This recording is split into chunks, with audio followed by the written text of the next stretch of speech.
Is there such a thing as healthy steroid use? There's actually a lot of misery despite an external image. The loss of hair, the shrinking of the balls, the potential back knee. There is a aesthetic payment, isn't there? And to actually come off when you've experienced the gains you can have is very difficult. It means losing size, not being noticed as much, not feeling as powerful, perhaps not feeling as horny. And then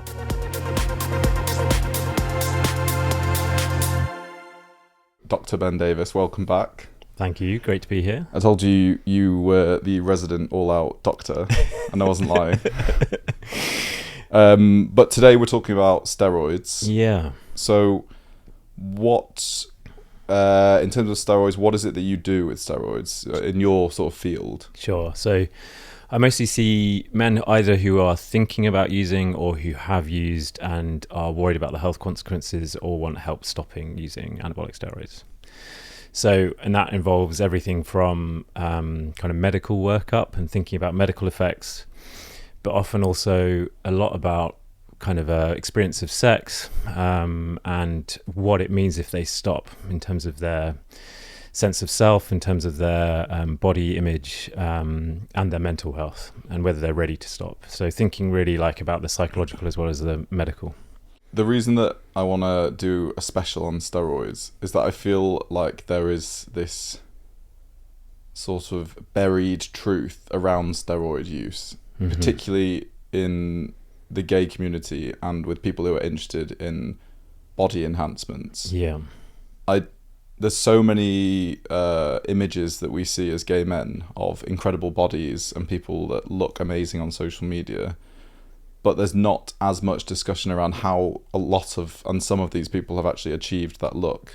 So I would be curious to know, and I don't expect you to know like the statistics on steroid use in general, but are they more popular than one might imagine when it comes to looking a certain way? Yeah. So the difficulty is because it's so kind of hidden, it's so underground in terms of official statistics, it's really hard to know how many people are using.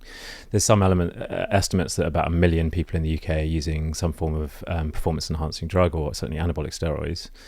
And then if you look at like body dysmorphia, as many as 1 in 50 people have body dysmorphia. And in terms of symptoms of body dysmorphic type symptoms, so obsessive checking, or as many as like 50%, right, of people can have some element. And there's loads of different factors which have fed into that, but certainly fitness influences and the impact of like just how much media is in your face of kind of perfected bodies. And some people do just win the genetic lottery, right? And they have genetics, which mean they have a certain body type. But a huge number of people, you know, the kind of selling of this, you can get this way by looking good and like getting obsessive about your nutrition. But actually a huge number of people are using some form of anabolic or performance enhancing, imaging performance enhancing drug to get there. So there's this like big paradox between going to the gym, getting healthy, and then actually what's going on in terms of your blood vessels around your heart, you know, on the inside. Yeah. So just to be clear, the difference between steroids that you might use for an issue with your throat, like I've had something wrong with my throat once that needed steroids for, versus anabolic steroids. So what are the difference between these two things? Sure. So we're talking about is like AAS, which is anabolic androgenic steroids. So these are things which work on the testosterone receptor in different ways. So they're compounds mostly which are like testosterone, which is what's produced in your testicles. And they're either, so most people who are doing anabolic steroids are either doing high dose testosterone. So for example, like if you do testosterone replacement therapy, you might use about 100 milligrams a week of testosterone.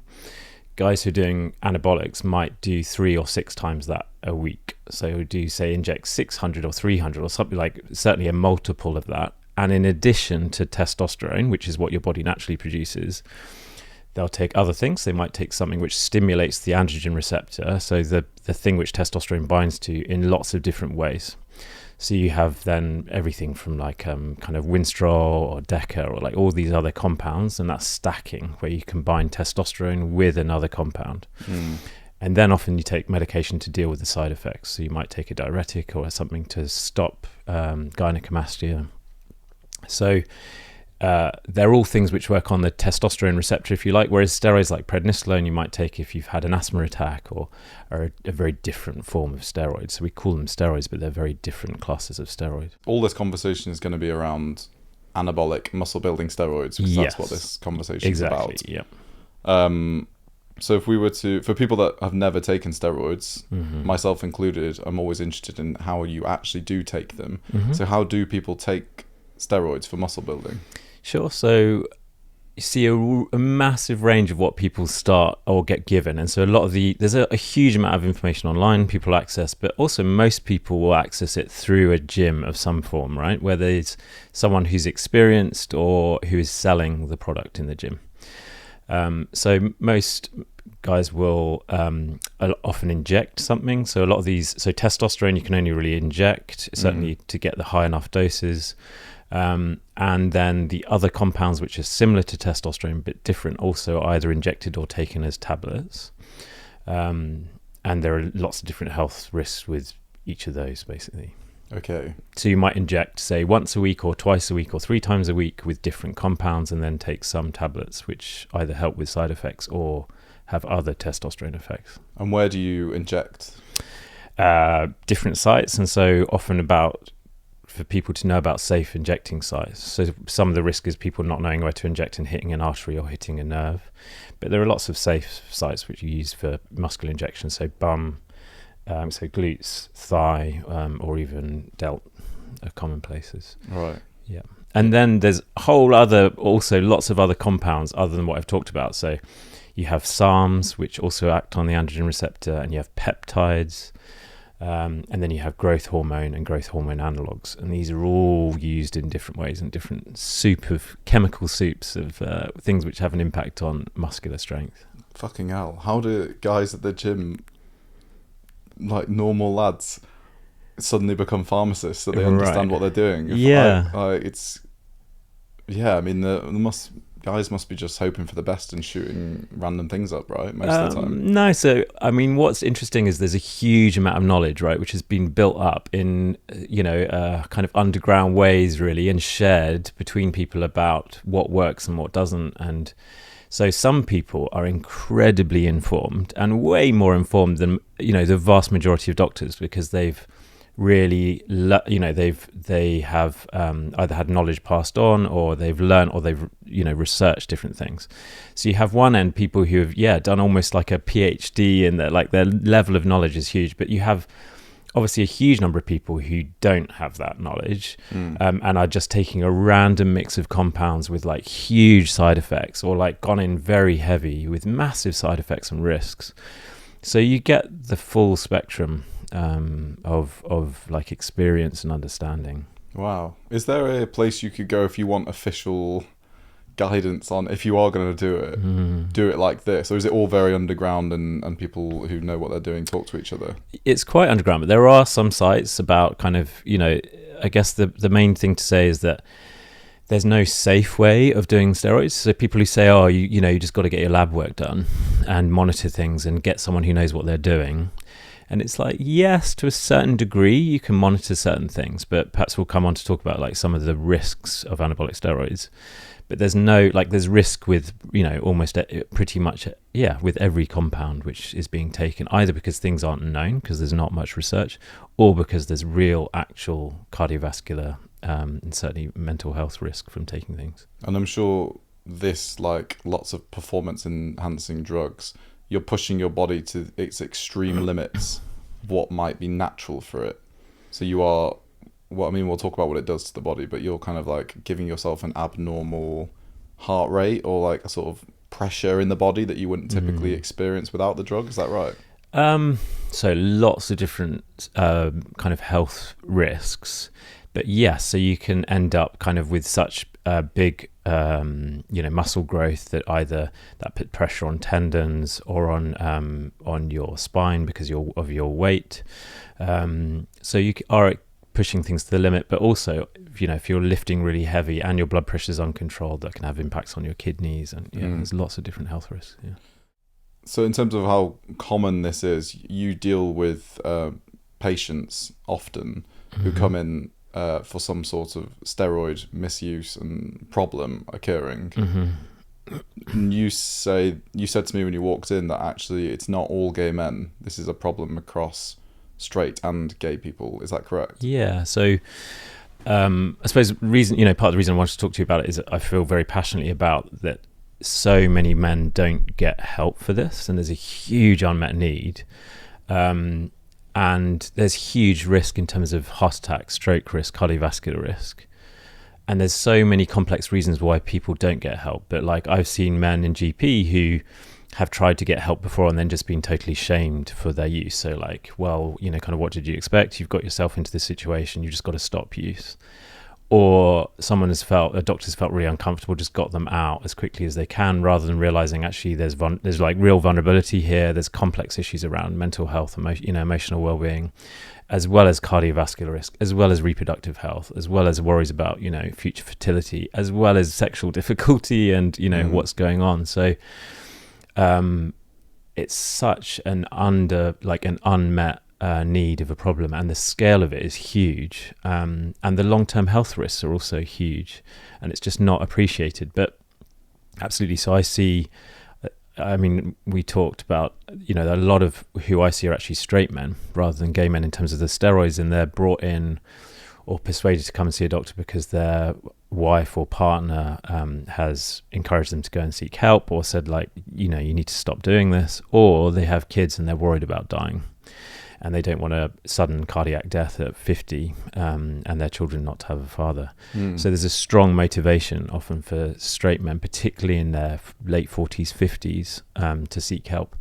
Whereas gay men, perhaps there's not the same often push to go and see someone to come off, or there's different motivations basically. And I suppose that maybe gay men, as we've discussed on this show before, they party into a later life and they might reap the benefits of how they appear as a single gay guy more so than a married man or even a straight man, because they don't tend to go clubbing and in spaces where you're wearing revealing clothing as often.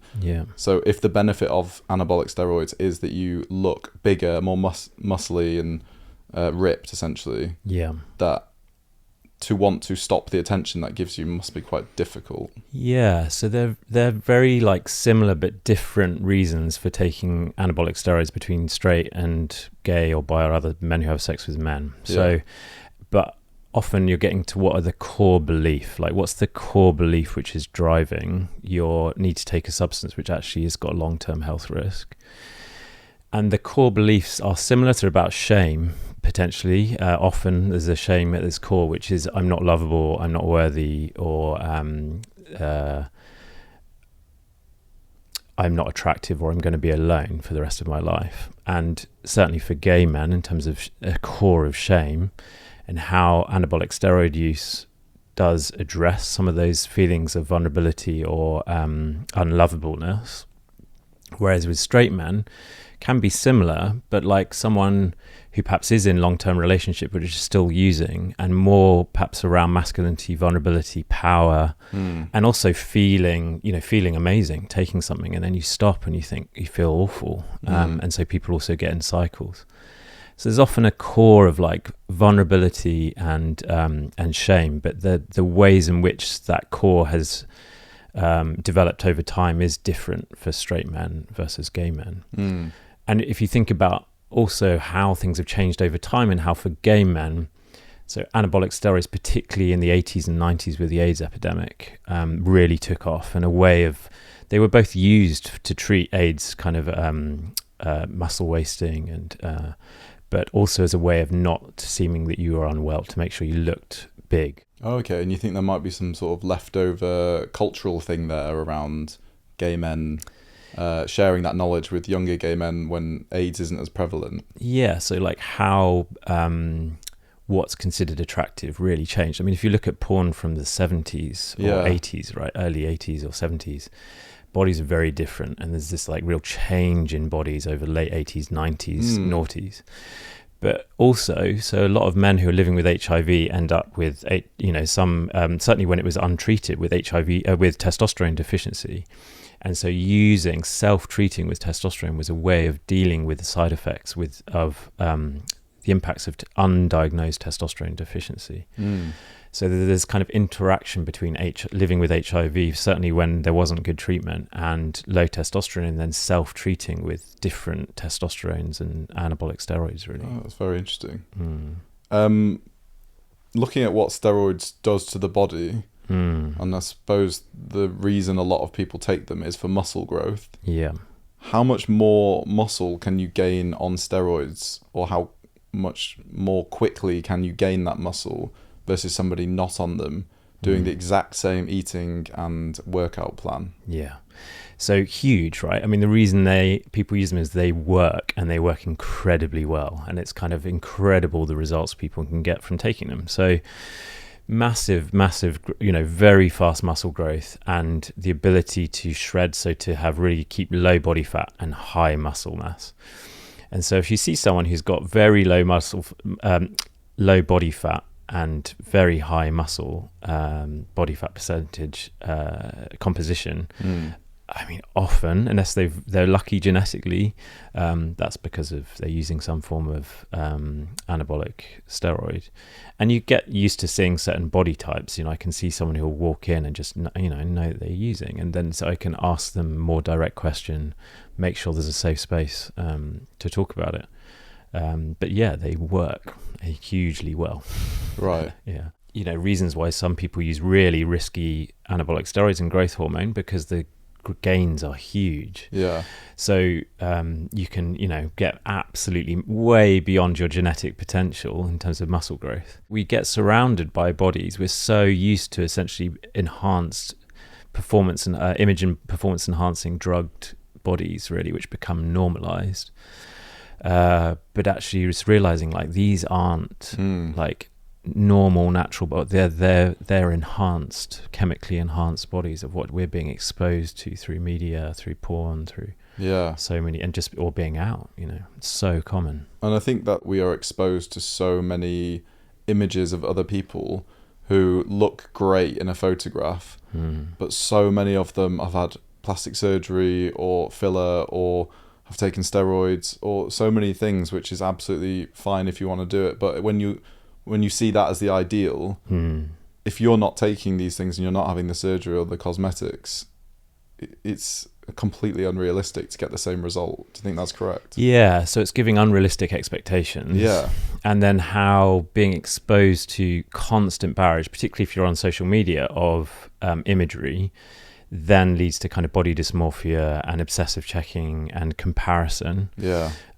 Worry and thoughts that your body is not good enough, doesn't look, focusing on different body parts or on your muscularity. And then how that feeds a sense of insecurity about, certainly if you're single or dating, or you've had some sexual difficulty.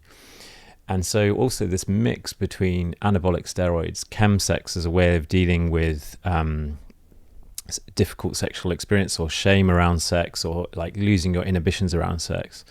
And then in addition, anabolic steroids as a way of feeling more attractive. You get this mix of anabolic steroids and chemsex particularly kind of going together, of dealing with different aspects of shame. Yeah.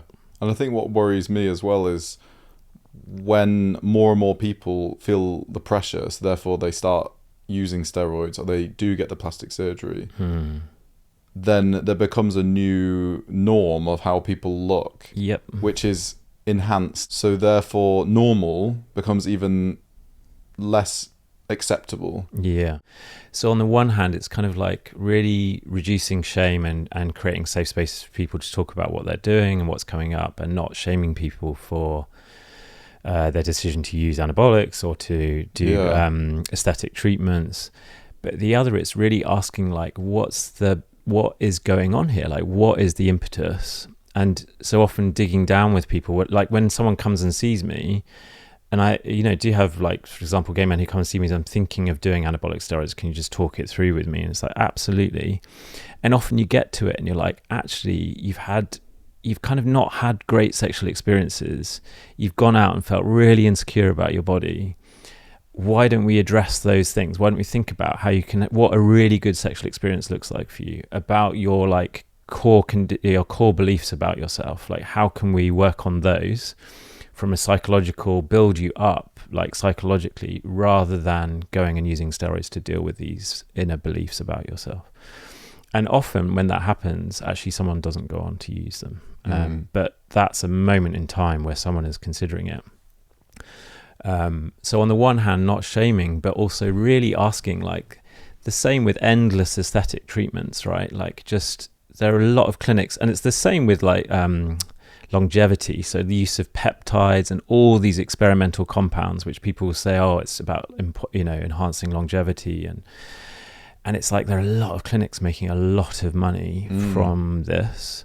And actually, what's the long-term impact on people? And do they end up fueling body dysmorphia even more? Yeah. Or worries about themselves even more? And you get to more and more extreme treatments, or more and more extreme kind of taking experimental compounds. There are a lot of clinics who'll give people growth hormone, or peptides, which completely, the evidence around is not safe or clear. So you get to these kind of extremes of practice, really. In your experience, does the body enhancement, whether it's cosmetic or steroid or anything similar to that, does it fix the psychological? Yeah, so I guess the question is, does taking anabolic steroids or having aesthetic treatments fix an underlying shame of I'm unlovable and I'm not worthy? Or the person themselves wouldn't have even phrased it like that. It would be, right, my body's not good enough. Yeah. So does taking steroids or cosmetic enhancements, in your experience, fix that they no longer feel that way, or do they always come back? For a moment in time, it might alleviate, I feel a relief that this part of me is now better, it's fixed. Or I feel more lovable, I get more attention. But then it can fuel an obsessive checking. Am I a focus on, in order to be lovable or attractive, I need to look a certain way. So am I meeting that expectation? Am I meeting that? Continual checking in the mirror, checking, obsessive nutrition, obsessive exercise. And so you can fuel dysmorphic thinking. And then because you're checking and you find more and more things wrong with you, well, I'm only lovable if I'm perfect. So I need to go to more and more extreme, because you're not necessarily dealing with the underlying psychology of belief of like, where did that core belief of shame or the kind of shame containment come from? So often there are ways of containing shame, of making yourself feel kind of protected from shame, and they may work for a while, but if the core attachment kind of shame hasn't been addressed, then often it will come out in other ways. Yeah. And I suppose as an outsider looking in, you will never see, or rarely see, the struggling side of right, what someone does to themselves. You will see the beach shot, or you will see them at the gym, or talking about how they're, the amazing new side profile because someone's had a nose job. Yep. You won't see all of the inward stuff that you've just mentioned, will you? Yeah. And it may be that also because you do get, if you become suddenly, you get so much more attention, right? Or you get a massive Instagram following, you do feel really amazing for a while. But how do you also then, in terms of your relationships, like what's going on in terms of your ability to be in a relationship, or in terms of your sexual experience, what impact does that have? What else is going on? And it may be, for a lot of guys, it's great. It feels amazing, which is why it's also so hard to stop. Yeah. But then perhaps you have a sudden cardiac event, or a heart attack or heart failure, and, medical problems pop up in between. But I think it's hard to generalize to say, it doesn't help. The reason is people do these things is because they do help alleviate the worry about your body not being good enough, right? So talk me through, when you inject anabolic steroids, what happens immediately in the body? Where does that chemical go, and kind of what's it doing inside of you? Sure. So most of them are like testosterone esters, if we just take that as a simplified version of thinking about them. So they're like oil-based testosterone, right, which you're going to inject into the muscle and will slowly release that testosterone over a period of time from the muscle into your bloodstream. And then that testosterone goes around your body, and then acts on testosterone androgen receptors in different parts of your body. And so the reason why you often see men who are using anabolics have very big shoulders, very big delts, is because there's a density of androgen receptors in the deltoid muscle. So the kind of telltale signs that someone's using an anabolic steroid, right, is kind of acne, so excessive acne in someone who's kind of in their 40s, who you wouldn't necessarily expect to have so much androgenic acne at that age. And then very big square deltoids, very low body fat percentage, high muscle mass, and then often androgenic hair loss as well. But so androgen receptors all over in your muscles. Then in addition to that, your body goes, oh, there's shitloads of testosterone in the body. I don't need to produce any testosterone from the testes. And the pituitary gland, which is in your brain, says, oh, we don't need any more testosterone. I'm going to shut down, because your pituitary is what signals to your testicles to produce more testosterone. So your hormonal access of your own testosterone shuts down, just stops quite quickly. And in addition, then you stop producing sperm, your testicles shrink because they're not being stimulated by the hormones from your pituitary.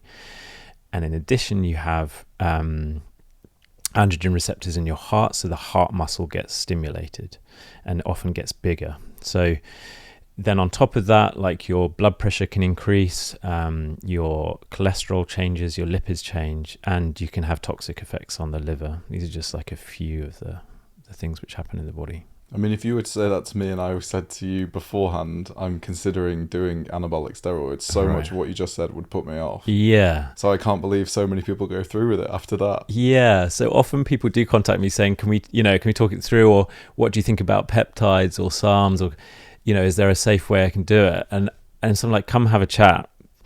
But I'm not going to be like, yeah, so, I will about harm reduction. Absolutely. There are safer ways, but also just like the reality of the risk. So if we look at, there's a paper published this year looking at men in Denmark who'd been using anabolic steroids in gyms and been caught, or there's been some issue.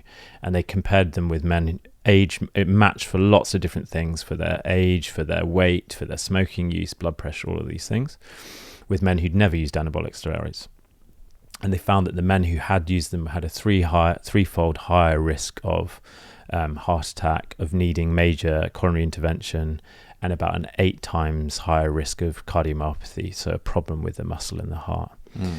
So those are kind of real risks. And you do see, right, a lot of people, whether they're fitness influencers or people in gyms, have sudden cardiac death. There's a risk of just dropping suddenly down dead, either because your heart goes into an abnormal rhythm, or because one of the arteries to the heart gets blocked, and you just have a sudden shortage of blood to the heart and you drop.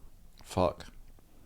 I mean, just on a sort of aesthetic basis alone, if people are taking this because they want to look a certain way, the loss of hair, the shrinking of the balls, the potential back knee, these things alone, you would think there is a aesthetic payment, isn't there? There's sort of a weighing up here because those are certain side effects, are they? Yeah, I mean, but the thing is, they can all be managed, all those aesthetic things. So you can take HCG or something to manage the testicular atrophy. You can take a treatment for the acne. You can take put a cream on, or other treatments.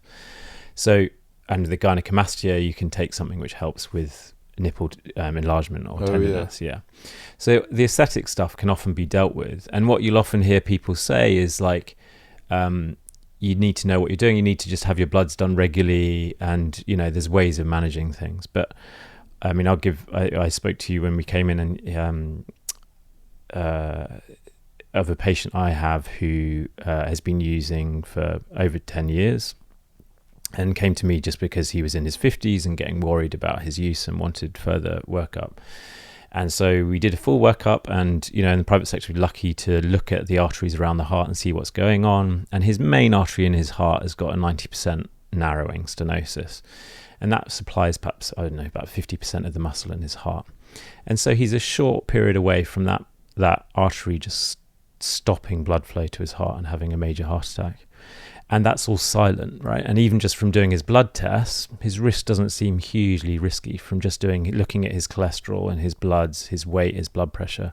It's only when you start to do imaging of the arteries around the heart you realize what's going on at the kind of artery level and you can say, okay, he may have had that because of anyway in his 50s, but the risk from having done 10 or 20 years of anabolic steroids puts it up hugely. Right. And is this person, is it reversible?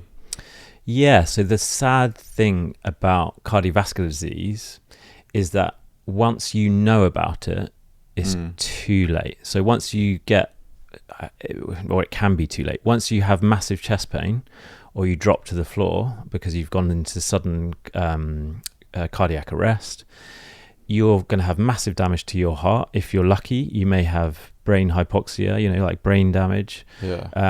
But if you catch it early with cardiovascular disease, which is the whole thing with erections being a sign of early cardiovascular disease, you can do a huge amount about it. So you can treat the high blood pressure, you can do something about someone's cholesterol, and you can put a stent in to open up the artery to make sure the blood keeps going to the heart. So there's a lot which can be done. But if you think about like currently in the UK, even for men who I've seen who've got chest pain, which comes on when they're exercising, who need to see a cardiologist, they might wait 6 to 8 weeks to see someone at the moment because things are so bad. And then if you try and say, well, okay, there are 1 million people using anabolic steroids. Yeah. How many of those actually should have more investigation of their heart, particularly if they've been using, so the risk goes up the longer you've been using steroids. So if you've just used something for 6 months or under a year, your risk in terms of your heart, it's not nothing, but it's less. Once you get to 5, 10, 15 or 20 years, your risk is really going up. And so if you've been using certainly for 10 years and you've never had any form of cardiac investigation, you've got ongoing cardiac risk, which is waiting to turn into a heart attack or a stroke. And that thickening of the artery, is that reversible in itself, or is it just management then? So if you find out that it's 90% thick, that can reduce with treatment, is that right? Yeah, so if you've got a 90%, it's more like blockage. Like imagine a pipe and it's got a 90%, it's filled with concrete up to 90%. Right.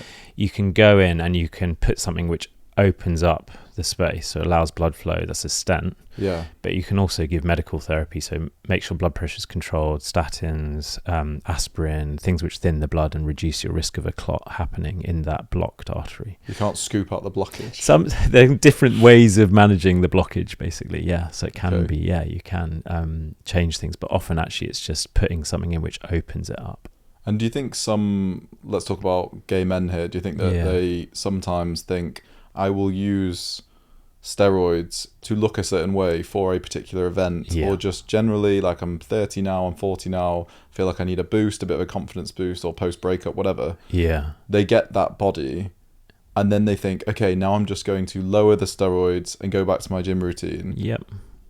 Do you see that a lot? And then also, secondary to that, it's probably impossible to maintain that look without, right? Yeah, so there's lots of different aspects. There's blasting and cruising, which is where people blast stack a whole load of different compounds, and then they just reduce to kind of a testosterone therapy level testosterone, so more like a physiological level, and they'll do cycles, or a PCT, so you do a cycle, might be 6 weeks or 12 weeks, and then you take some compounds which help reverse the impact on your body.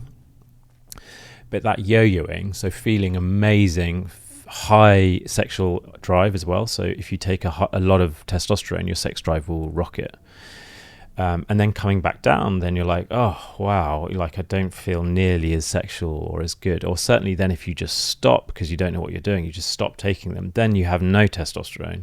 You feel awful, you have insomnia, you lose your sex drive, and you can feel suicidal because you feel so awful, right, if you don't know what you're doing. And so then it fuels you to go back on. And so you just get this yo-yoing on and off, on and off. And to actually come off when you've experienced the gains you can have is very difficult, right? Like psychologically to be. And so often I also get guys coming to see me who like want to stop, and you're like, okay, or they're worried about the health impacts. But psychologically, are you really ready to stop? Because stopping doesn't just mean like, okay, improving your health, but it also means losing size, not being noticed as much, not feeling as powerful, perhaps not feeling as horny. And then you're part of a culture in the gym culture where you go to a bodybuilding gym where all of your friends are bodybuilders who are doing stuff. How are you going to feel? So often men, they realize they have to change gym or develop other interests, like develop other friendships, because everything is so connected to their steroid use and their gym culture. Or I guess they feel embarrassed to be seen going down. They've had this like kind of, wow, have you seen Tom recently? It's incredible. And what's happened? And then now Tom wants to come off steroids. So then Tom starts to shrink. Yeah. And people go, God, he's let himself go. And fuck, you just get into this awful loop, right? Yeah. And then if you add on like kind of the sexual side, right, about sexual confidence, desire, feeling desired, like how that impacts you. And then, you're single, you've gone through a breakup, or you're feeling vulnerable.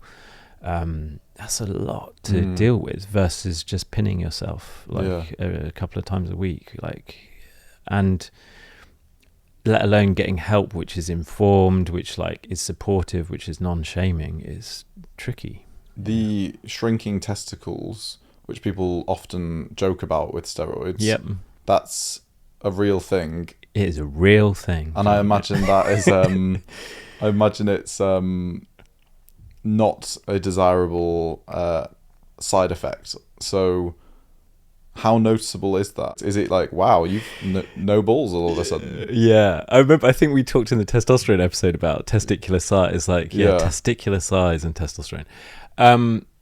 Yes, so you can notice someone, right, who's been using steroids if they have small, but again, there's lots of things which people take to try and offset that impact. But okay. You'll shrink down because you're no longer stimulating the cells in the testicles to produce testosterone and sperm, so the testicles shrink. Yeah. The actual ball shrinks. The actual ball shrink. And what about the shaft? Does that change at all? So the shaft is more responsive to testosterone. So you've got testosterone, so less so. But if you have cardiovascular, so if the blood vessels are affected, then yes, you can have, obviously erection problems because your blood vessels are affected in the penis. Wow. So also more higher risk of erectile dysfunction with anabolic steroid use. Oof. Another thing that people talk about quite often with steroid use is roid rage. Yeah. So it affects your mood and I suppose how angry you can get quite easily. Yeah. Is there truth in that? Does it affect your mood? Yeah. So different compounds again have different psychological side effects. But absolutely. And so some of the higher, the kind of really stronger anabolic steroids, androgen receptor agonists, so things like Tren, Winstrol have more of a impact on aggression, on kind of changes in behavior, basically. So again, and some men or their partners will notice, right, the change in their behavior, change in their how they are interacting in relationship, and that can also be a motivation to seek help or come off. And can it impact your mental health? Yeah, so lots of different ways. Like your testosterone and estrogen ratio can change. So when you put testosterone up a lot, your estrogen also goes up, and that can cause emotional changes if your estrogen becomes very high.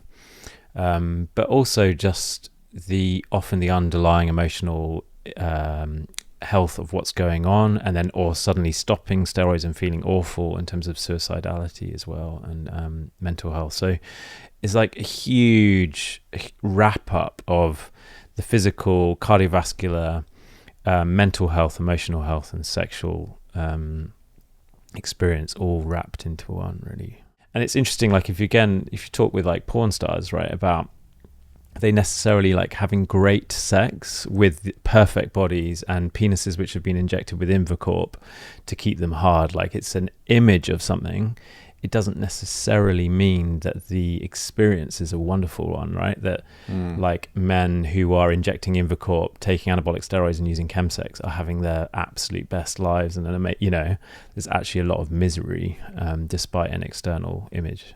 I think that's such an important thing to remember. I definitely fall into the trap of seeing people live these incredible sexual experiences and parties and Yeah. looking amazing, and Right. from the outside it looks almost like the pinnacle of being a gay and really Yeah. living life to its fullest. Yeah. Whereas I think that understanding that The reality is very different, right? And in Yeah. terms of then someone, like, how many people, I don't know yourself, but like how many people do you know men who've looked like that, who've died by suicide, sudden cardiac arrest, or drug overdose, right? It's incredibly common. And so it's just like, have to reevaluate our idea of what success and happiness and like lovableness, worthiness looks like. And you have to find that for yourself, like inner strength, because you're going to be bombarded by images continuously of what desirability looks like. But actually, if you like have a strong sense of like, I am worthy, I am lovable, whatever happens, I love myself so strongly that I will always take care of myself. And that includes looking after my body. And you're having good sexual experience, where you really enjoy, like your sex is really great, not because you're some kind of performance porn star, like shagging some, fucking for 2 hours. Like that is not necessarily good sex, right? But you're having what feels like a very connected, whatever for you is a good sexual experience. Then what is your need to use things which are harming your body? Yeah. I was thinking the other day actually that I've seen more naked men on my computer than I have in real life. Because say I watch porn a few times a week, I'm not seeing personally naked men that much this in a week. And that must be, and I'm sure a lot of people are the same. They see a lot of naked or half naked bodies on social media every single day than they do in real life. So our idea of what people look like without their clothes on is so warped, isn't it? Yeah, which is also why, nudist or going to naked, in some ways, like the freedom of going to nude beaches or getting over kind of body shame, which in some ways, gay men can be really good at, and that we do have spaces where there is more ability to be naked or be free with your body, and getting over that. And realizing that what you see on media or on porn is such a like skewed version of normal bodies, can be really helpful. Yeah. So we should see more naked bodies in person. We should all be naked around our friends more often. Finding your boundaries about nudity and but just realizing just there's such different types of body. And if you go to a club, I don't know, if you go to Lab or in Berlin or like to a sex club anywhere, right, you will see a much more like diverse range of bodies than you will see just watching social media and porn.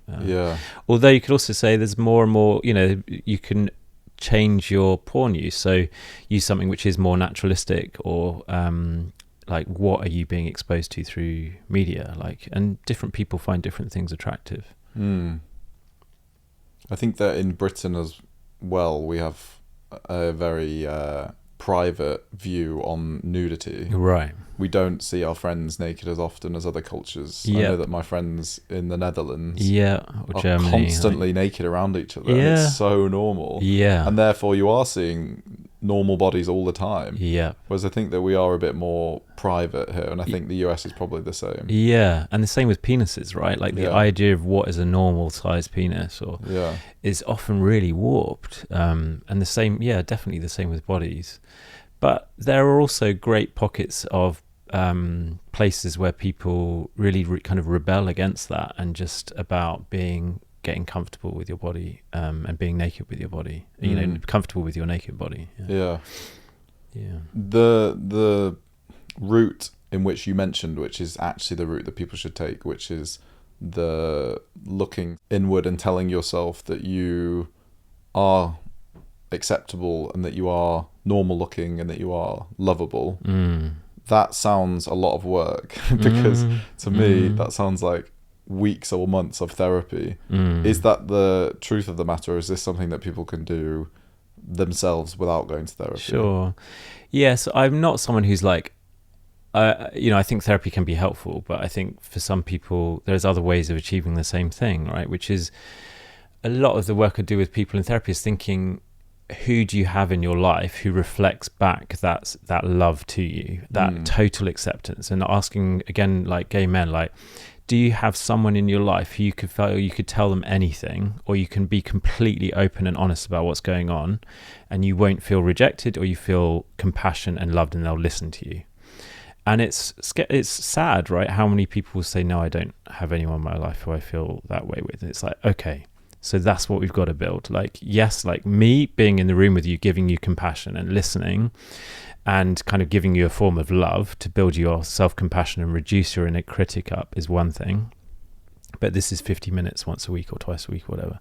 You've got to go find that. You've got to go find people around you who you feel you can be completely yourself with, authentic with yourself, with your, your belly, or your, your fears or emotional shit which has been going on, and you can be honest. And it's not necessarily a dumping, but you can be just honest with them, and you feel that they will listen and hold that and give you love and compassion back. And once you've got that strong support around you, that's a lot of the work, right? It's just surrounding yourself by people who you feel good with, versus are you surrounded by people who you feel insecure with, where you're checking yourself to see whether you fit in, whether you're good enough, or then drinking or taking drugs because you feel really uncomfortable as a way of dealing with the anxiety with being with certain people. So how can you build your life to be surrounded, to reflect an inner self-love, which you also have reflected in your relationships and friendships with other people? And do you see a lot of gay men that fall into circles that don't reflect that? Yeah, so as gay men, right, in terms of our shame, often our shame, like you think of Velvet Rage, right, is about becoming this perfect, like hyper-achieving. I mean, I'm an example of that, right? Like just completely like so many degrees, so much high-achieving stuff. And okay, I love learning, which is part of it, but part of that is probably driven by, historical, gay shame of like, we've got to be the best, like we've got to outperform.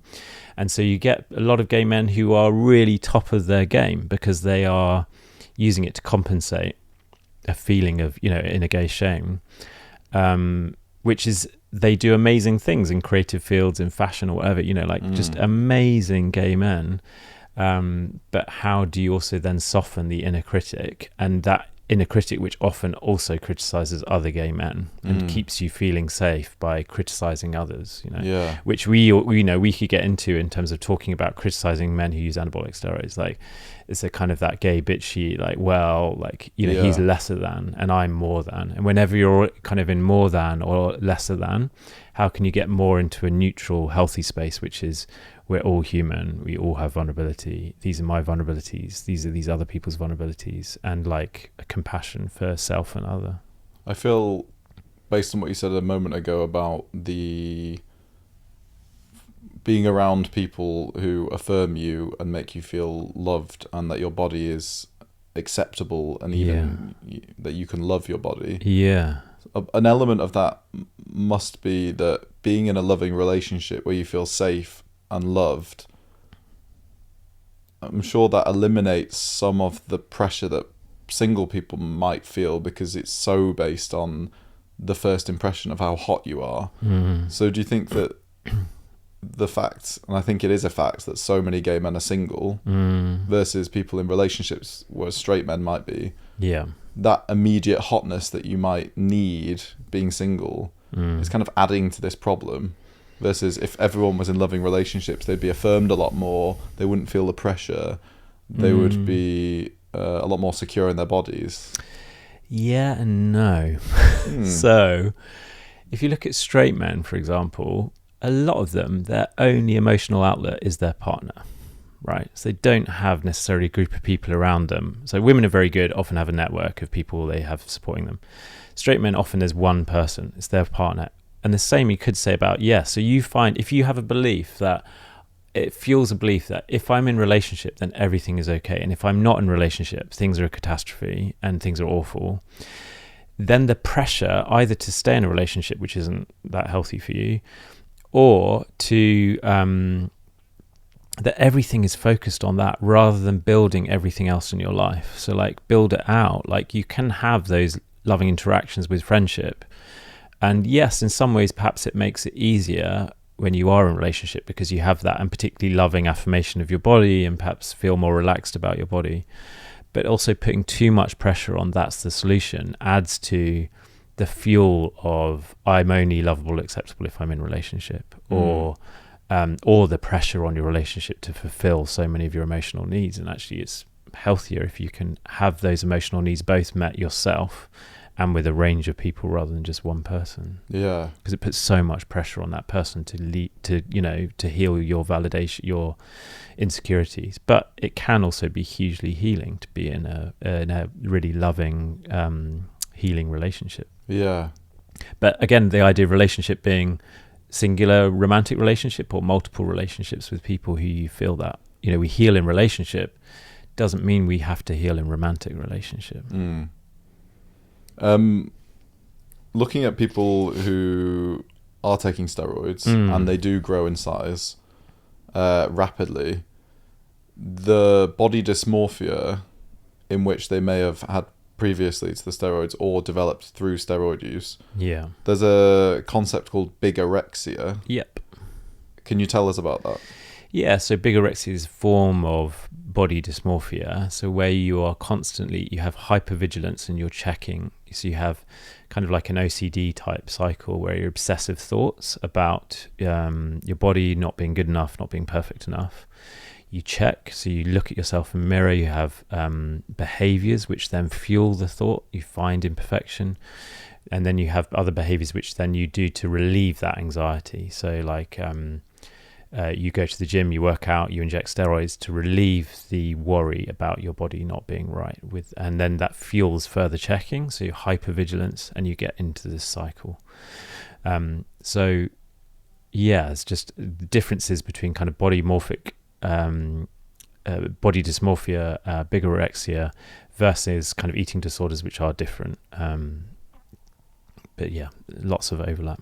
So in terms of what's happening with the person going through that sort of body dysmorphia, bigorexia specifically, it's almost very different to anorexia, whereas I look in the mirror and see someone who is slim, skinny, unattractive in that sense, when actually in reality you can be quite jacked. Yeah, absolutely. So it's a kind of the belief that you are not muscular enough, that you need to be more muscular, you need to be bigger, and that your thinking can become